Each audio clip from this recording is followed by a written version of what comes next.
అందరికీ నమస్కారం అండి. ఈరోజు మన హిందూ దేవాలయాల్లో నేను చెప్పబోయే టెంపుల్ హిస్టరీ వచ్చేసి తూర్పుగోదావరి జిల్లాలోని ప్రసిద్ధ పుణ్యక్షేత్రమైన తలుపులమ్మ లోవ. ఈ క్షేత్రం వెనుక ఉన్న కథ చాలా ఆసక్తికరంగా భక్తి రసంతో నిండిపోయి ఉంటుంది.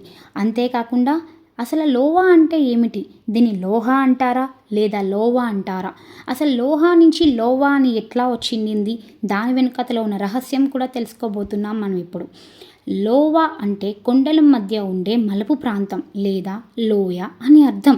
పూర్వం ఈ ప్రాంతంలో అగస్త్య మహర్షి తపస్సు చేశారని పురాణాలు చెబుతూ ఉన్నాయి. ఇప్పుడు మీరు అసలు విషయం అగస్త్య మహాముని ఆగమనం కోసం తెలుసుకోబోతున్నారు. వింధ్యా పర్వతాల గర్వాన్ని అణచడానికి అగస్త్యుడు దక్షిణ పదానికి వచ్చినప్పుడు ఈ ప్రకృతి రమణీయమైన కొండల మధ్య కొన్నాళ్ళు నివసించారు. ఇక్కడ ప్రకృతికి ముగ్ధుడై ఆయన లోక కళ్యాణం కోసం జగన్మాతను ప్రార్థించారు. ఇప్పుడు మనం అమ్మవారి ఆవిర్భావన కోసం తెలుసుకుందాం. అగస్త్యుడు కోరిక మేరకు అమ్మవారు ఈ కొండల మధ్య వెలిసారు.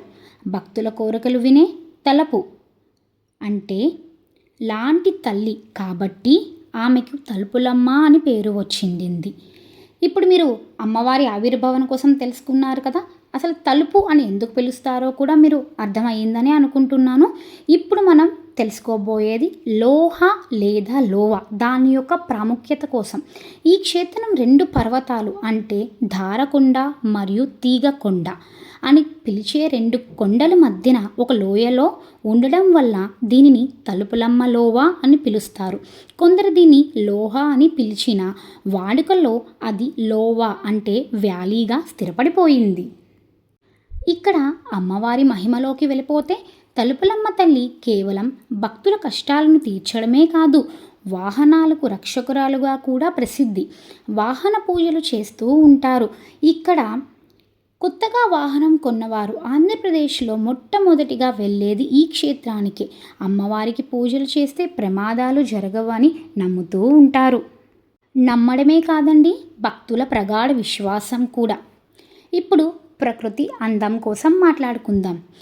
ఈ ఆలయం ప్రకృతి ఒడిలో ఇక్కడ ఎత్తైన కొండలు, జలపాతాలు పర్యాటకులని కంటపడుస్తూ ఉంటాయి.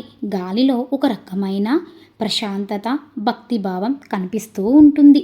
ఎటు చూసిన పచ్చని కొండలు, వివిధ రకాలైన మొక్కలు మీకు ఇక్కడ కనిపిస్తున్నట్టు 8 అష్టాదశ శక్తి పీఠాలతో ఆవిర్భవించిన మీకు అమ్మవార్లు కూడా కనిపిస్తూ ఉంటారు. మీరు కొండపైన చేరుకోవాలనుకుంటే రోడ్డు మార్గము మరియు మెట్టుల మార్గము కూడా ఉన్నది. మీరు ఎప్పుడైనా లోవ వెళ్తే అక్కడ మెట్టులు ఎక్కి పైకి వెళ్ళేటప్పుడు చుట్టూ ఉన్న అడవి, కొండలు అందం అద్భుతంగా ఉంటుంది. భక్తులు తమ కోరికలు తీరిన తర్వాత అమ్మవారికి మొక్కులు చెల్లించుకుంటూ ఉంటారు. ఒక్క మాటలో చెప్పాలి అంటే తలుపులమ్మ తల్లి తన దగ్గరికి వచ్చిన ప్రతి భక్తుడి మనసు తలుపు తట్టి వారి బాధలను పోగొట్టుకునే కరుణామయి. అందరికీ కూడా వివరంగా అర్థమైందని అనుకుంటున్నానండి. ఫస్ట్ టైం ఎవరైనా చూస్తూ ఉంటే please to like, share and subscribe the channel. Thank you for watching.